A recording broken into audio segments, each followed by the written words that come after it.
It's the last month of the year, so I'm doing what I usually do, which is look back over the last month and the last 12 months to see how I think the year went according to the goals that I set for this year. I'm taking some time to reflect on that, and then I'm setting some goals for 2026. November of 2025 was a really great month. I think I ended it on a high note since I'm not traveling this month. I was able to go to Richmond, one of my favorite cities in the world, and participate and attend Resonate Podcast Festival. Really enjoyed that. Had a great time with all the incredible podcasters that were there. And I also got to attend the first ever Fast Follow Summit put on by Dan Cardiel and the team at Good Tape. So really learned a lot about, I guess you could say, the state of podcasting, but also where the podcast industry is going. And of course, my favorite part, which is to hear audio clips from current podcasters and get inspired to continue to create my own shows. I have a few notes here, so don't mind me if you see me looking down. I'm just trying to read off so that I don't forget anything, because 2025 was an eventful year. I'll leave timestamps for everything I'm talking about in the description if you want to skip ahead to the part that's most interesting to you. But for now, I'm going to start with newsletters. I have two newsletters, one of which is called Please Hustle Responsibly. It's a newsletter for creators and entrepreneurs to learn, connect, and grow. That is, I guess you could say, my flagship newsletter, and it grew by over 1,000 subscribers this year, which I'm super happy and proud of. We grew by 100,000 views. Our open rate was 48% on average, and our click-through rate was about 2%, which has been trending up as we head into these winter hibernation months. So I think it's just that people are more at home more, they're taking their time a little bit more, clicking through things. That's awesome. I'm super happy with that. I think that Beehive is a big part of the growth that we saw. Beehive is the email service provider that I use to send my newsletters.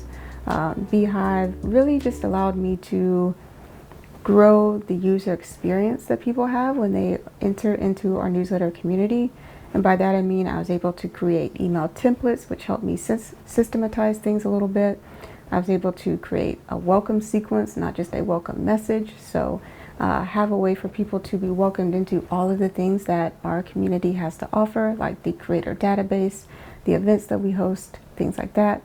I was also able to do some segmentation, which was really helpful when I launched my first digital product. As a result of that, that was super helpful and just really helped me target people that were most likely to buy.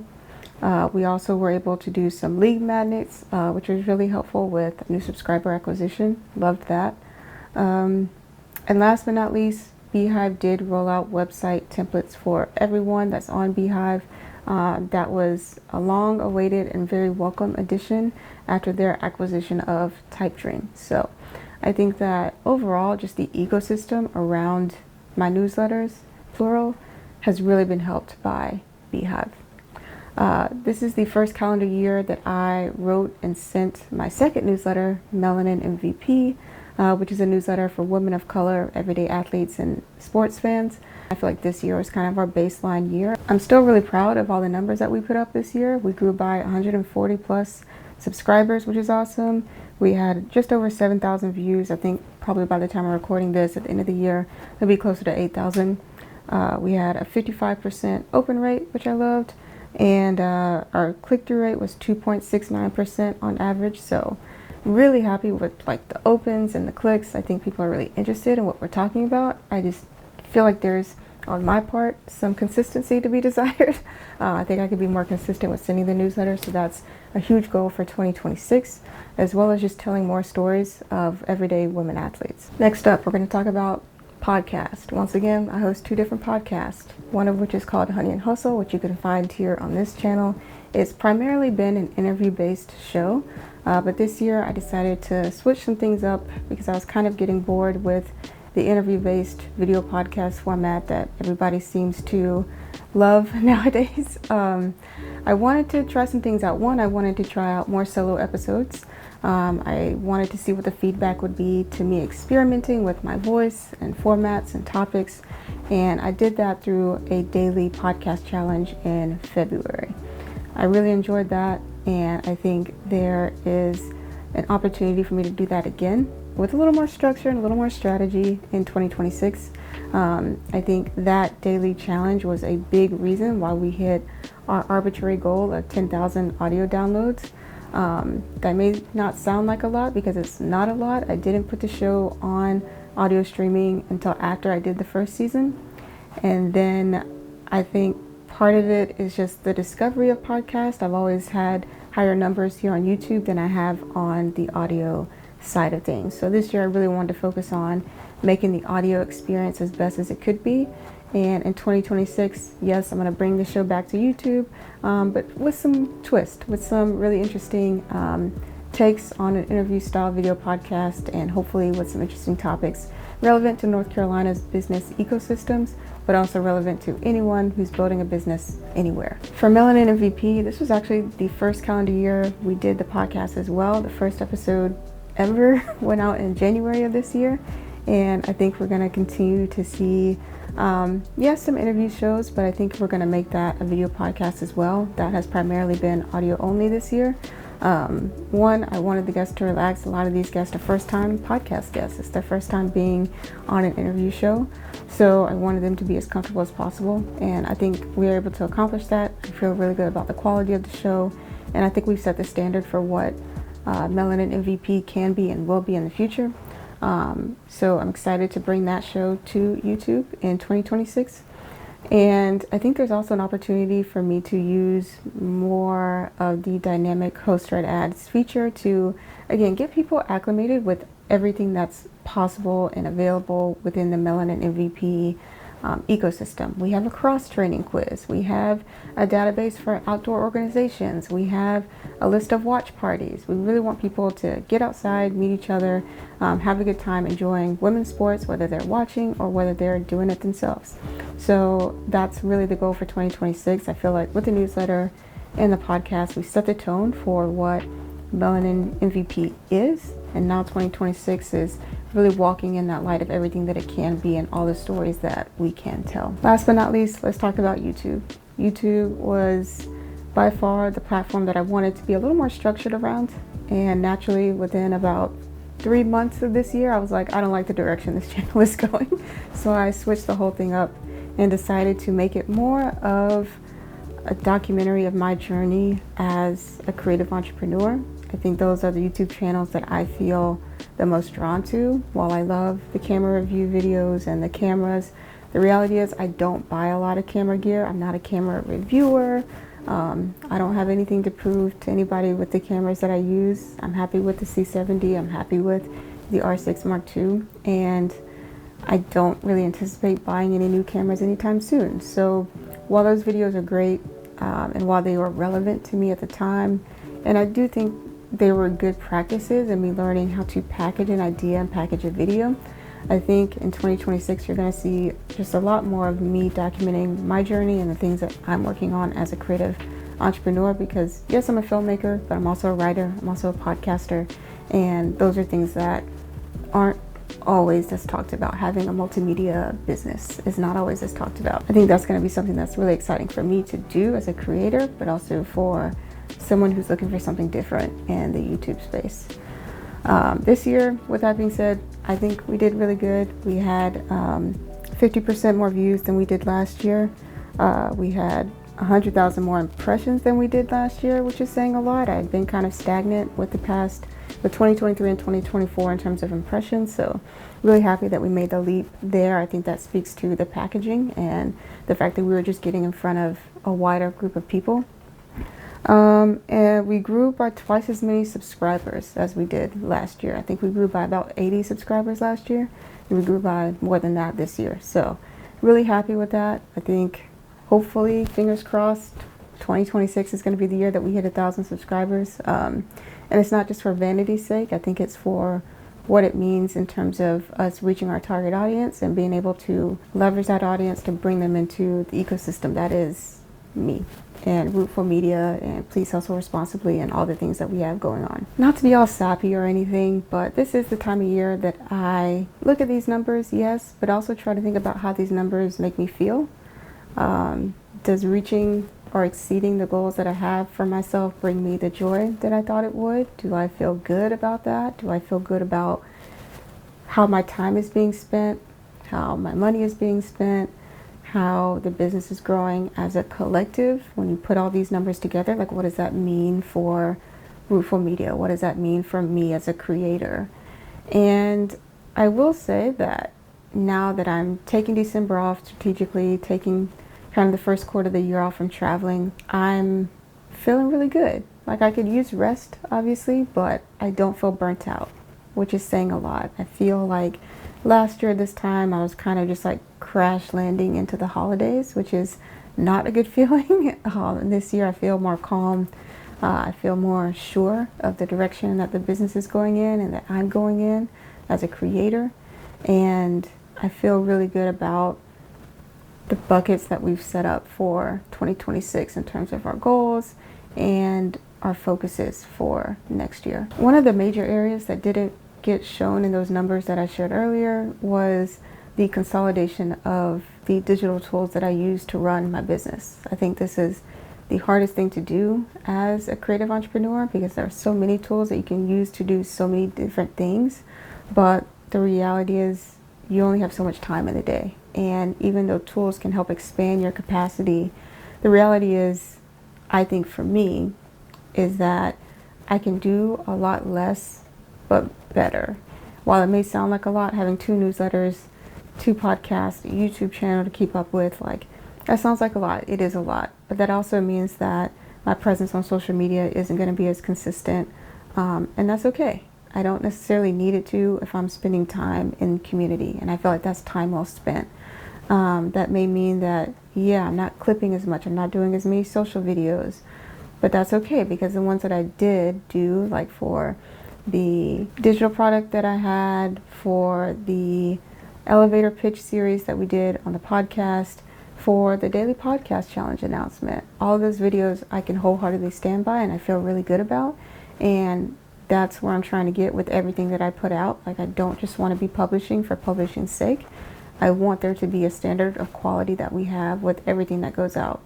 And I think going into 2026, it's about being more intentional with clipping. I think my goal for the newsletters is going to stay about the same. For Please Hustle Responsibly, I publish 3 times a week, Mondays, Thursdays, Saturdays, and then Melanin MVP, I publish roughly once a week. And for the podcast and the YouTube channel, I'm going to try posting twice a month or every 2 weeks.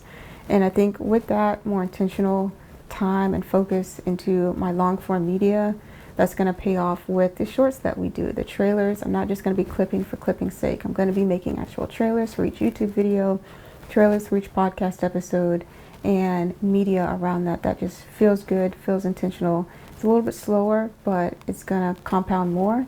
For Please Hustle Responsibly, I surpassed every goal I had for that newsletter, except our target subscriber count. I think I was aiming for 3,000. We're at just over 1,800 at the time of recording this. So yes, we didn't hit that, but everything else we did right. And I think that that's evident in the people that share our newsletter and the people that respond to our newsletter. And to reach over 100,000 eyeballs is insane to think about, but it's something that makes me extremely grateful and something that I think is going to continue to compound as we stay consistent with this newsletter. At the start of this year, I was really falling out of love, like I said, with the interview style of podcasting. It's not that I don't think I'm good at it. It's not that I don't think it's a great format. It's not that I don't like watching video podcast. But the reality is that I feel like video interviews have become synonymous with video podcast. And in my mind, that's just not the case at all. And I really wanted to have the space to experiment with different styles. And doing an audio-only show was a faster way for me to reiterate. I think there are times, and if you're a woman or anybody who posts online, you can probably relate to this, but there are times when I care too much about how I look on camera, where I care too much about the color grade, where I care too much about the pacing, and there are times when that just doesn't benefit me, especially when I spend months on an episode. That's just not ideal. I really need to reiterate and publish a lot faster of a cadence in order to grow an audience base for that show. I started my video podcast, Honey and Hustle, in 2020, so I was kind of early on that video podcast wave. Now everybody seems to be on it. And I think that I have an opportunity again to be early in showcasing different formats and that a video podcast can be that translate well to audio. So that's kind of the goal. I think the daily podcast challenge is reminiscent of that. Elevator pitch was reminiscent of that. We have a couple other formats that we're going to be doing in 2026, so stay tuned. I'm really excited about that. And it feels good walking away from the year feeling like I did something that I'm proud of in terms of audio, and I have a chance to elevate that with video. And that's how I hope in my wildest dreams that most podcasters feel about their audio, that video is not a replacement for audio, but it is an elevation of the audio experience. We have our entire editorial calendar planned out for Honey and Hustle and Melanin MVP on the podcast side of things. So I'm really excited about that. I think that now that I've moved back to my hometown in Alabama, this might be the last year that we do a show exclusively on North Carolina and North Carolina's business ecosystems. I think it's going to be a really cute and fun farewell to the state that I called home for so long. And I think it's going to be a deeper dive into topics that I haven't seen people cover in this way. So stay tuned. I'm excited to hear what you think about it. For Melanin MVP, this was kind of the foundational year for that brand. And that brand almost feels like a side project that I just give a lot of time and care to because I'm a women's sports groupie. But I think that it has been immensely helpful to have Jason and the Run Try Bike team kind of be thought partners on that brand. I'm learning, but they're also learning with me. So it feels like we're learning together, we're growing together, and we have a shared sense of what's possible in the new year and continue to expand on the experience that we give to everyday athletes and women's sports fans. I cannot say enough about having the right podcast network to be a part of in terms of it really elevating your connections and what you're able to do and dream about in terms of making possible for a show. So shout out to Jason, shout out to that whole crew for just really being helpful and reading my 4 a.m. text messages and supporting me in that journey. YouTube has been a platform that I've really just loved as a consumer for a long time, and now as a creator, I've had a more love-hate relationship with it. I think that YouTube is incredibly hard to grow on, but the results can be really rewarding. And I think when people look at prominent YouTubers or people who are growing seemingly really fast on YouTube, what they're missing is that these people only do YouTube. These people are going all in on YouTube in a way that I just can't and don't necessarily want to as a media business owner.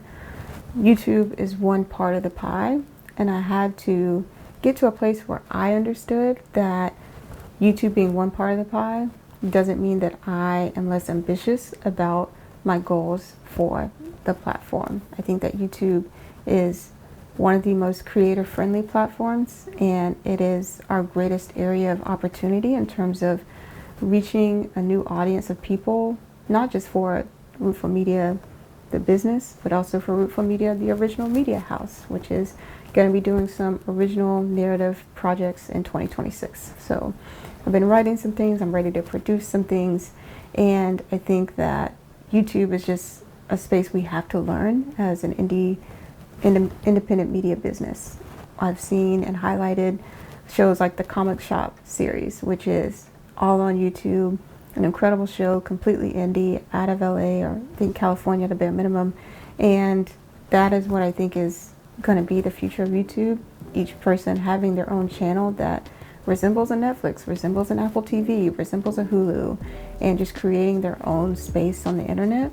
Because fundamentally, there is no difference between someone searching on YouTube and finding my videos than someone searching on Netflix and finding a video. And so that's what I try to think about in terms of the opportunity that rests here, but also not like hanging my hat on, oh, we're not at 50,000 subscribers or 100,000 subscribers. Because at the end of the day, I know that YouTube AdSense alone is not enough to justify the sheer amount of work that goes into creating a YouTube video. And I really wanted to have a foundation for my business with products outside of YouTube AdSense that we could leverage to monetize our audience, because that is what is going to ultimately make YouTube worth it. Aside from me having the intrinsic value of knowing that I can look back on all these videos and see how far I've come year over year, month over month. I think there is something to being able to say that this is a part of what makes our business sustainable.